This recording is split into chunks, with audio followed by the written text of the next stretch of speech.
Veamos las labores culturales que se hacen en una huerta y los cuidados que se le deberían dar a los cultivos. Antes de empezar, repasando algunas de las herramientas con que uno debería contar en una huerta, son las que se ven en la imagen. Tenemos que contar con palas plantadoras,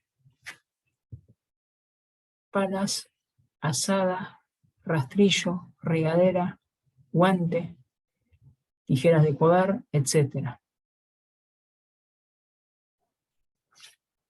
Para su estudio, las labores culturales que se hacen en los cultivos las vamos a dividir en dos tipos: en labores culturales generales y labores culturales específicas. Las labores culturales generales son las que se aplican a todas las especies hortícolas para que puedan crecer y desarrollarse vigorosamente. Ejemplos de estas labores son la preparación del suelo, el control de las malezas, la carpida, el escardillado, el riego, el aporque, etc.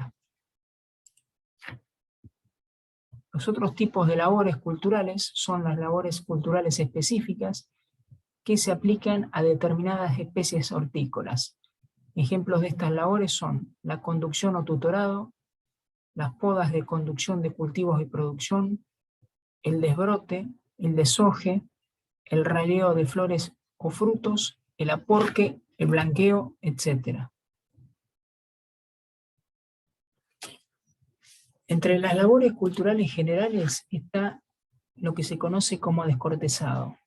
Lo que sucede es que si llueve después de la siembra, antes que las plantas hayan nacido, y la tierra es poco arenosa, generalmente con un alto contenido de arcilla, la tierra se va a endurecer, formándose una corteza dura que en ciertos casos impide a las plantas salir al exterior, es decir, la planta no la logra penetrar y no puede salir hacia el exterior. Esto puede evitarse pasando superficialmente el rastrillo muy suavemente o rompiendo esta costra dura con cuidado de no desenterrar las plantitas. En esta imagen podemos ver la formación de costras, que es el endurecimiento básicamente de la tierra y que impide y obstaculiza la emergencia de las plantas.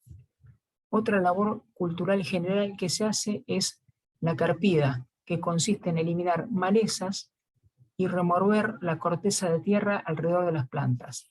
Las malezas las debemos eliminar porque van a competir contra nuestros cultivos, consumiéndole recursos, tanto aéreos como ser la luz, que es necesaria para la fotosíntesis que hace el crecimiento y desarrollo de las plantas, como por los recursos subterráneos, que son el agua y los nutrientes contenidos en el suelo. Esta labor de carpida se realiza con zapa según la distancia a la que se hallen las plantas.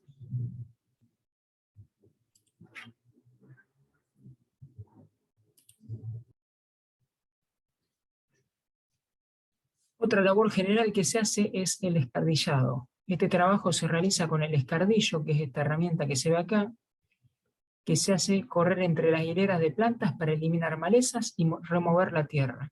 Cuando la superficie es pequeña, se utilizan cultivadores a manos o motocultivadores. Otras labores que se pueden hacer son el aporque, que consiste en pasar el aporcador entre las filas de plantas para rodearlas con tierra, como se ve en esta imagen. Se agarra esta herramienta, que es una azada, y se arrima tierra hacia las plantas para favorecer la formación de raíces, que se llaman raíces adventicias o laterales. También se puede hacer como labor general el raleo.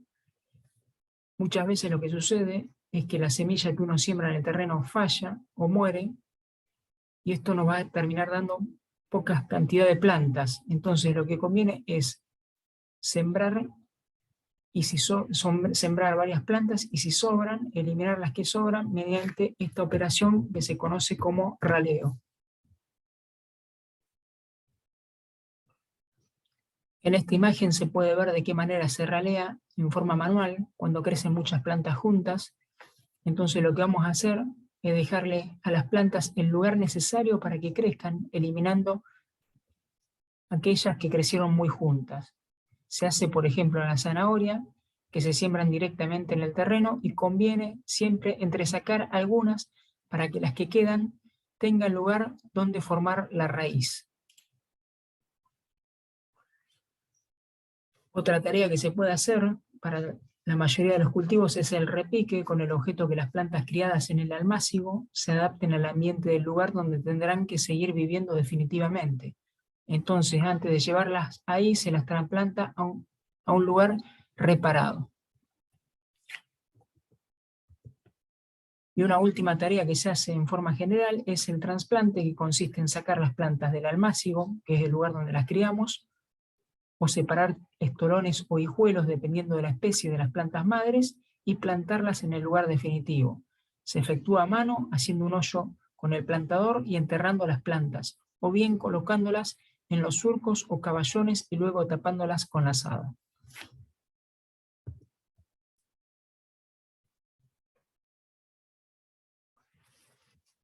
Ahora veremos algunas labores específicas que se realizan en determinados cultivos. Una de ellas es el blanqueo, que consiste en evitar la llegada de la luz a ciertos órganos de la planta, para favorecer un color claro en estas. Se consigue envolviendo las plantas con materiales diversos, que pueden ser tablas, tiras de papel, etc., o bien atando las hojas. Por lo común se realiza en apio, cardo y coliflor.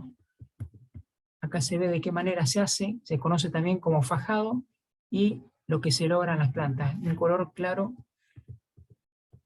y que la planta quede tierna. Otra labor que se hace en algunas hortalizas en forma específica es el tutorado, para evitar que los frutos estén en contacto con la tierra y se manchen, o para facilitar las labores de poda y cosecha. Para eso se van a utilizar tutores, que pueden ser cañas, donde las plantas se van a poder sostener. Cuando estas tienen zarcillos, que es un tipo de hoja que le permite trepar a la planta, como por ejemplo en el caso del poroto y la arveja, se las va a atar a los tutores. Para esta operación, según los casos, se pueden utilizar entonces ramas, cañas o alambres sostenidos por postes.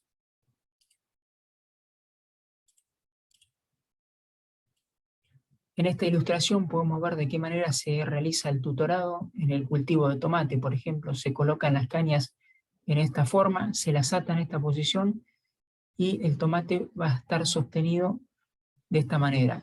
Entonces, en este caso, esta caña va a actuar de guía o tutor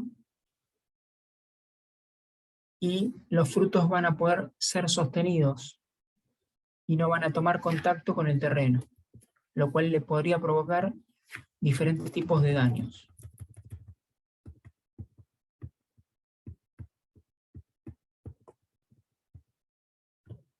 Otra labor que se hace es la poda, que consiste en quitar los brotes o hijuelos con el objeto que la planta concentre sus energías sobre unas pocas flores y frutos.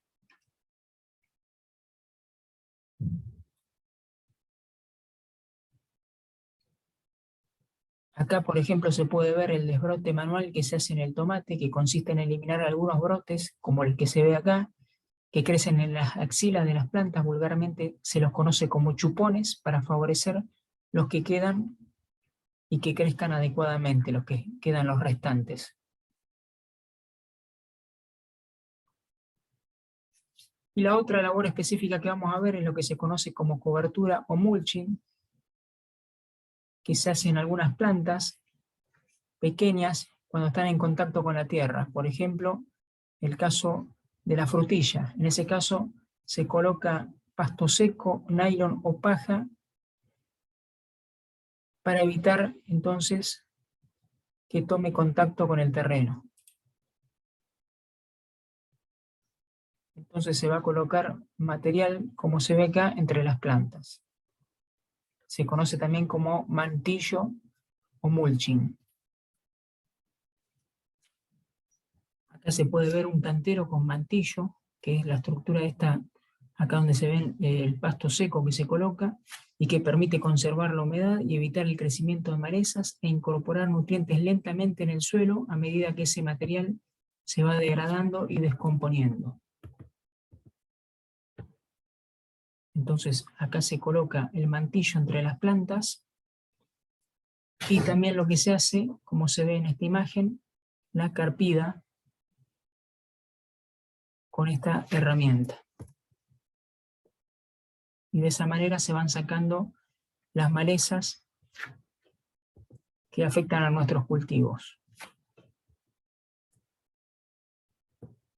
La operación que se hace al final, cuando ya el cultivo está en condiciones de ser recolectada, es la cosecha, que puede hacerse en forma simultánea o escalonada. En el primer caso se cosecha toda la producción de una vez, y en el segundo se hacen varias recolecciones cuyo número depende del periodo de producción de la planta. El método de cosecha va a estar relacionado con la planta que consumimos y las características de las especies. Por ejemplo, en el caso de verduras de hojas, como el caso de la selga, la lechuga y la espinaca, se van a extraer las hojas grandes y dejar que se desarrollen aquellas más pequeñas. Otras hortalizas de hoja se cortan, a diferencia de estas, a nivel del suelo, como por ejemplo en el caso del perejil, la radicheta y la rúcula. En las hortalizas de raíz, como el caso del rabanito, remolacha, zanahoria y cebolla, se arranca la planta de raíz, y en aquellas hortalizas que son de fruto, como el tomate, la berenjena y el ají, se van a retirar los frutos cuando estos tienen el tamaño y el color adecuado.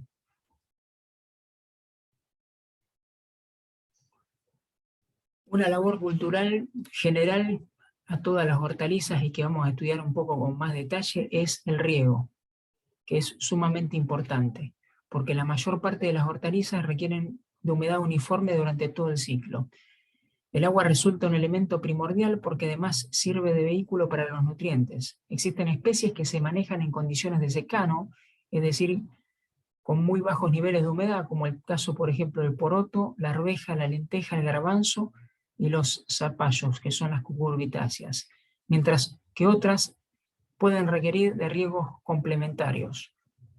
Un aspecto de gran relevancia para los sistemas de riego es la calidad del agua. Contar con agua de calidad. El agua que el suelo retiene y que está disponible para las plantas es lo que se conoce como humedad disponible o aprovechable. Si a la planta le falta humedad, puede llegar a marchitarse, y si continúa la falta de agua, sufrir deterioros irreversibles. Pero también es importante recalcar que el exceso de humedad puede ser también desfavorable, sobre todo en épocas de cosecha, predisponiendo a las plantas a una mala conservación posterior del producto. En cuanto al momento de realizar el riego, lo más aconsejable sería realizarlo por la mañana temprano o por la tarde después de la puesta del sol. Existen diferentes sistemas de riego: por gravedad, por aspersión y por goteo. Por aspersión es este que se ve acá, este es gravitacional, se aprovecha el desnivel del terreno, y por goteo, que es el que se ve en esta situación, cada uno con sus ventajas y desventajas. Es importante el riego, sobre todo en el verano, que es cuando hay una alta demanda de humedad por parte del cultivo. Si el agua no es suficiente, entonces las plantas no se van a desarrollar adecuadamente, la producción va a ser menor, las hojas se van a poner duras y puede ocurrir que las plantas semillen antes de tiempo, algo que es desfavorable y que es lo que se conoce como subida de flor.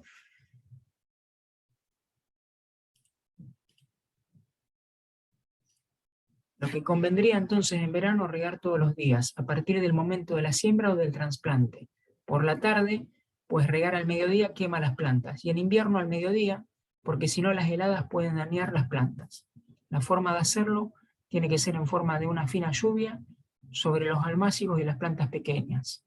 Para el resto de las plantas se van a usar regaderas, tratando de mojar la zona donde están las raíces y evitando mojar la parte aérea para evitar la formación y el desarrollo de hongos.